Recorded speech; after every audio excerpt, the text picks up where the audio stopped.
எங்களுடைய இந்த அரசியல் பொருளாதார சமூக விடுதலைகள் காணி உரிமை தான் முக்கியமானது. அந்த காணி உரிமை ஒன்று இருந்துச்சு சொன்னா இவ்வாறான பாதி பிரச்சனை அப்படி இல்லாம போயிடும். அப்ப என்னது, இப்ப உள்ள ஆளுங்கட்சிக்கு 69 லட்சம் பேர் ஓட் போட்டா அவரோட எட்டன் பிரகாரத்துல இந்த காணி உரிமைங்கிறது பிரதானமா இருக்குது. சரியா? அப்ப நாங்க மலையகத்துக்கு உண்மையாலுமே தேசிய ரீதியில பிரச்சனை படுத்துறது குறைவு.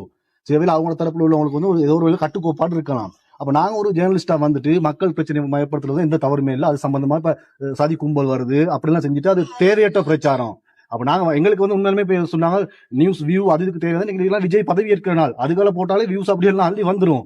எல்லாம் செலவு. நாங்க இந்த போராட்டம் மட்டும் இல்லையே, உன்னஸ்களில் நடந்தது, மீறிய பெத்த இது நடந்தது. அப்ப நாங்க தொடர்ச்சியா தான் போய்கிட்டு வர்றோம். அப்ப இந்த இதுக்கு வர்றது எங்கட மக்களுக்காக தான். எங்கட நோக்கம் என்ன, எங்கட மக்களுக்கு காணி உரிமை பெற்றுக் கொடுக்கணும், எங்கட மக்களுடைய அரசியல் பொருளாதார சமூக விடுதலை பெறணும், எங்கட மக்களோட பாதுகாப்பு உறுதிப்படுத்தணும். மற்றது எல்லாம் சட்ட ரீதியான அணுகுமுறை சொல்லி எனக்கு அது விலங்கல் என்னன்னு சொல்லி. இப்ப எங்க அம்மாவுக்கு தேயில கொண்டு படிச்சுட்டு பிள்ளைகளுக்கு பால் கொடுக்க வரதுக்கான சட்ட ரீதியான அணுகுமுறை இருக்கா? தோட்டத்துல ஒரு பாம்பு கொத்துனா குலவி கொத்துனா ஒரு பெஸ்டேட் பாக்ஸ் இருக்கா? அப்ப என்ன சட்ட ரீதியான அணுகுமுறை?